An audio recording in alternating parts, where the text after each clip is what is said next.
1993 കയറിയതാണ് ഈ കമ്പനിയിൽ ജോലി ചെയ്തിട്ട്. ജോലിക്ക് കയറിയിട്ട് എനിക്കിപ്പോൾ കിട്ടുന്ന ശമ്പളം ബേസിക് സാലറി എന്ന് പറഞ്ഞാൽ 30-35 രൂപയിൽ താഴെയാണ് ശമ്പളം. ബേസിക്കല്ല, ബേസിക് 30-ൽ താഴെയാണ്.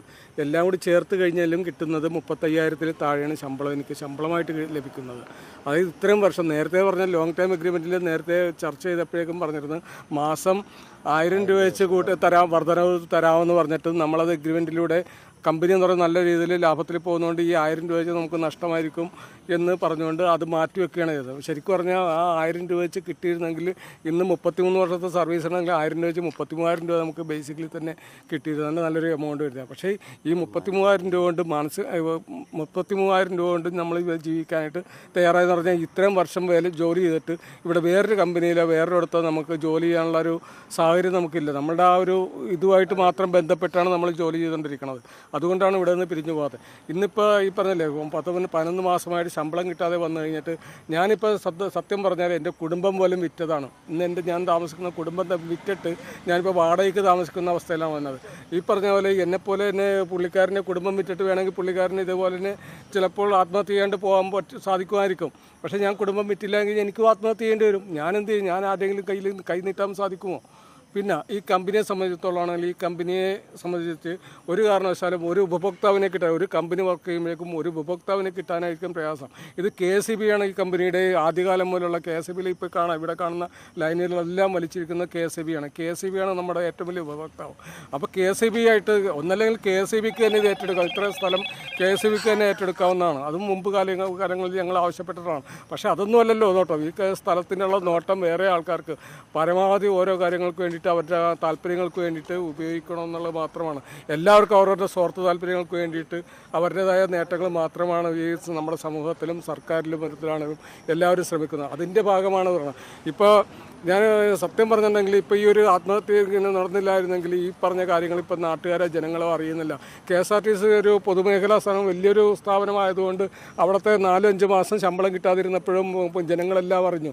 പക്ഷേ നമുക്കിവിടെ 11 വർഷം, ഒരു വർഷമായിട്ട് ശമ്പളം കിട്ടിയില്ലെങ്കിൽ ഉള്ള അവസ്ഥ എന്താണ്? ഒരാൾക്ക് ജീവിക്കാൻ പറ്റുമോ? വേറൊരു ജോലിക്ക് ഞങ്ങൾക്ക് പോകാൻ പറ്റുമോ? ഇവിടെ നിന്ന് സുമാറ്റോയിലും പെട്രോൾ പമ്പിൽ വരെ ഇവിടെയുള്ള തൊഴിലാളികൾ പെട്രോൾ പമ്പിൽ വരെ ജോലികൾ ഇത് കഴിഞ്ഞിട്ട് ജോലി ചെയ്ത് ജീവിക്കുന്ന ആൾക്കാരുണ്ട്. നാട്ടുകാരുടെ മൂലം എന്ന് പറഞ്ഞാൽ അന്യ ജില്ലകളിലുള്ളവരാണ് ഇവിടെ ജോലി ചെയ്യുന്നത്. അപ്പോൾ അവർക്ക് പെട്രോൾ പമ്പിൽ ജോലി ചെയ്യുമ്പോൾ അവർക്ക് നാണക്കേടില്ല. പക്ഷേ ഈ നാട്ടിലുള്ള ഇപ്പോൾ പറഞ്ഞവർ അയാൾക്ക് സാമ്പത്തികമായിട്ട് ഇതായിട്ട് നിൽക്കുമ്പോഴേക്കും അയാൾക്ക് ആ നാട്ടിൽ നിൽക്കുമ്പോൾ ഇവിടെ നിന്ന് തൊട്ടടുത്താണ് താമസിക്കുന്നത്. അയാൾക്ക് വേറൊരു കൂലി വേലക്ക് പോകാൻ പറ്റുമോ? ആ ഒരു സാഹചര്യത്തിലാണ് അയാൾ വേറൊരു ജോലിക്കും പോകാണ്ട് ഈ 11 മാസമായിട്ട് ശമ്പളം കിട്ടാതെ ലഭിക്കാതിരിക്കുന്നത്. അപ്പോൾ അതുമാത്രമല്ല, നമ്മൾക്ക് അരിയേഴ്സായിട്ട് ഞങ്ങൾക്ക് ശമ്പള വർധന ഇതിന് മുമ്പ് വന്നതിലുള്ള അരിയേഴ്സായിട്ട് തന്നെ പലതും കിട്ടാനുണ്ട്. എനിക്ക് തന്നെ ഇപ്പോൾ ഏകദേശം ശമ്പളം കഴിഞ്ഞ 5 വർഷം മുമ്പ് ശമ്പള വർധന ഉണ്ടായി കഴിഞ്ഞപ്പോഴേക്കും ഏകദേശം 3 ലക്ഷം രൂപ അടുത്ത് എനിക്ക് അരിയേഴ്സ് തന്നെ കിട്ടാനുണ്ട്. അങ്ങനെ ഈ രീതിയിൽ നോക്കുകയാണെങ്കിൽ എൻ്റെ ഇപ്പോൾ ശമ്പളം ഇതെല്ലാം കൂടി കണക്കൂട്ടി എനിക്കൊരു 5-8 ലക്ഷം രൂപ എനിക്ക് കയ്യിൽ കിട്ടേണ്ടതാണ്. ഇതിൻ്റെ ബാധ്യത, അതായത് ഞാൻ പറഞ്ഞില്ലേ എൻ്റെ വീട് ഞാൻ ലോൺ എടുത്തു, ഇത് നടത്തി.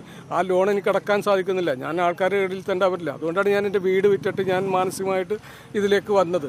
ഇല്ല എങ്കിൽ ഞാൻ ആത്മഹത്യ ചെയ്യേണ്ടി വരും. ഇപ്പോൾ ഇവിടെ ആത്മഹത്യ ചെയ്യാൻ തയ്യാറായിട്ട് ഒരു കുടുംബം പോയിട്ട് ഡൈവേഴ്സിൻ്റെ വക്കീൽ വരെ എത്തിയ ഒരാളാണ് ഇവിടെ. ഡൈവേഴ്സ് ആയ ആളാണ് ഈ നിൽക്കുന്നത് സുനിൽകുമാർ. അങ്ങനെയുള്ള ഒരു അവസ്ഥയിലാണ് ഇവിടുത്തെ മാനേജ്മെൻറ്റ്. പിന്നെ വേറൊരു കാര്യം കൂടി, മാനേജ്മെൻറ്റ് ഞാൻ ഒരു യൂണിയൻ്റെ ജോയിൻറ്റ് സെക്രട്ടറിയാണ്, AITC യൂണിയൻ്റെ ജോയിൻറ്റ് സെക്രട്ടറിയാണ്. ഞാൻ യൂണിയൻ്റെ ചർച്ചയ്ക്ക് പോയി നേരത്തെ ഇതിനെക്കുറിച്ച് ചർച്ച ചെയ്ത് മന്ത്രിയായിട്ട് ചർച്ച ചെയ്ത് കഴിഞ്ഞപ്പോഴേക്കും KCB ആണ് നമ്മുടെ ഉപഭോക്താവ്. നമുക്ക് വർക്കിംഗ് ക്യാപിറ്റൽ ഇല്ല. എന്നാൽ KCBയുടെ ഉൽപ്പാദനം, അതായത് KCB നമുക്ക് കണ്ടക്ടർ മേടിക്കാനുള്ള റോ മെറ്റീരിയൽ മേടിക്കാനുള്ള കാശ് KCB തരും. അതിനുള്ള നമുക്ക് ചർച്ച നടത്താം. അപ്പോൾ KCBയിൽ നിന്ന് റോ മെറ്റീരിയൽ മേടിച്ചതിന് ശേഷം നമ്മൾ ഉൽപ്പാദനം നടത്തി ആ പൈസ KCBക്ക് കൊടുക്കുകയാണെങ്കിൽ ആ ഉൽപ്പാദനം നടത്തിയതിന് ശേഷം നമുക്ക് കിട്ടും. എന്നാലും നമ്മൾ അതിന് പോലും തയ്യാറായിട്ടുള്ള ആൾക്കാരാണ് ഇതിൻ്റെ തൊഴിലാളികൾ. ഇവിടെ തൊഴിലാളികളുടെ പ്രശ്നം കൊണ്ട് ഇവിടെ ഉൽപ്പാദനങ്ങൾ നടത്തുകയോ മുടക്കം വരികയോ ഒന്നും ചെയ്തിട്ടില്ല. പിന്നെ അതുകൂടാണ്ട് തന്നെ ഇപ്പോൾ ഈ പറഞ്ഞ കഴിഞ്ഞിടക്ക് തന്നെ കോടിക്കണക്കിന് രൂപ മുടക്കിയ ഒരു മെഷീൻ ഇവിടെ കൊണ്ടുവന്ന് വെച്ച് ഈ ഉൽപ്പാദനം, അതായത് നമ്മൾ 100 കോടി 200 കോടി ഉൽപ്പാദനം നടത്തിയത് പോരാ, കൂടുതൽ ഉൽപ്പാദനം നടത്തണമെന്നും പറഞ്ഞ് ഏകദേശം 60 കോടി രൂപയോളം മുടക്കി ഇവിടെ പുതിയ മെഷീനുകൾ കുറേ സ്ഥാപിച്ചിട്ടുണ്ട്. അതിലൊരു വയറിംഗ് കേബിൾ തന്നെ ഇവിടെ സ്ഥാപിച്ചിട്ട് ആ കേബിള് നടപ്പിലാക്കാനായിട്ട് അത് ഒന്ന് പ്രവർത്തിപ്പിച്ച് മുഴുവനായിട്ട് പ്രവർത്തിപ്പിച്ച് കാണിച്ചു പോലും ചെയ്യുകയുണ്ടായില്ല. അത് പ്രവർത്തിക്കുന്നതിന് മുമ്പ് തന്നെ അവിടുത്തെ എഞ്ചിനീയേഴ്സിനെ വിട്ട് ഇതുവരെയായിട്ടും അതിൻ്റെ പൂർണ്ണ തോതിൽ ആ മെഷീൻ പ്രവർത്തിപ്പിക്കുക പോലും ചെയ്തിട്ടില്ല. അതായത് അത് പിന്നെ വർക്ക് മാനേജ് ഇതിൻ്റെ പേരിൽ തന്നെ അരിയേഴ്സായിട്ട് കൊടുത്തിരുന്ന ഈ 100 കോടി പവർ ഫൈനാൻസിൽ നിന്ന് 100 കോടി കിട്ടിയതിൽ 80 കോടിയോളം രൂപ ഇവിടുത്തെ മാനേജ്മെൻറ്റിന് കട്ടുന്ന അത് ഫൈനാൻസ് മാനേജർ ജോലിക്ക് പോയിരിക്കുകയാണ്. അതെ, അങ്ങനെയുള്ള ഓരോ അതായത് തൊഴിലാളികളുടെ ഭാഗത്തു നിന്നുള്ള പറയുന്ന പെണ്ണ് ഇന്ന് വേറെ സ്ഥാപനത്തിൽ ജോലി ചെയ്യാണ്. ഈ കട്ട് തിന്നിച്ചാണ് പോയിരിക്കുന്നത്. ഈ രണ്ട് മാനേജ്മെന്റും 110 കോടി രൂപയുടെ ഓർഡർ ഉണ്ടായിരുന്നതാണ് ഈ കമ്പനി. അത് വരുമ്പോൾ എടുക്കാനായിട്ട് ഈ മാനേജ്മെന്റിനെ കൊണ്ട് തയ്യാറാവുന്നില്ല. സാധാരണ ഒരു ഉപഭോക്താവ് ഇല്ലാതെ വരുമ്പോഴാണ്, ഉൽപ്പാദനം കൊടുക്കാൻ സാധിക്കാതെ വരുമ്പോഴാണ് ഒരു കമ്പനി നഷ്ടത്തിലേക്ക് പോകുന്നത്. ഇതല്ല, ഉൽപ്പാദനമുണ്ട്, കൊടുക്കാനും സാധിക്കും, ഇതെല്ലാം ചെയ്യും. പക്ഷേ ഞങ്ങളെ സംബന്ധിച്ചിടത്തോളം പ്രവർത്തിക്കാനായിട്ടും തൊഴിൽ ചെയ്യാനും എല്ലാ തൊഴിലാളികളും ഉണ്ട്. എന്ത് കാര്യത്തിലും ഒരു വിധത്തിലും ഇവിടെ കമ്പനിയിൽ നഷ്ടം ഉണ്ടാക്കിയിട്ടില്ല.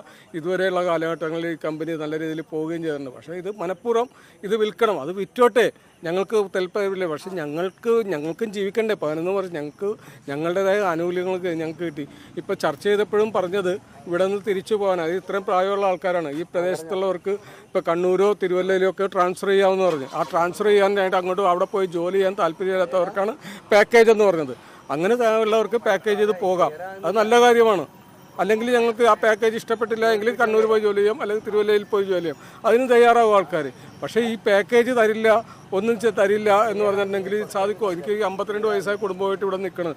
ഇന്ന് കണ്ണൂർ പോയി ജോലി ചെയ്യാനായിട്ടോ അവിടെ പോയി ജോലി ചെയ്യാനോ ഒന്നും സാധിക്കില്ല, അതിനും പൈസ കിട്ടുന്നില്ല. അപ്പം അതാണ് ഞങ്ങളുടെ മാനസികമായിട്ട് അവസ്ഥ. ഈ പറഞ്ഞവരെ ഇന്ന് ഞാൻ എൻ്റെ വീട് വിറ്റില്ലായിരുന്നെങ്കിൽ ഞാനും ആത്മഹത്യയിലേക്ക് തന്നെ പോകുമായിരുന്നു.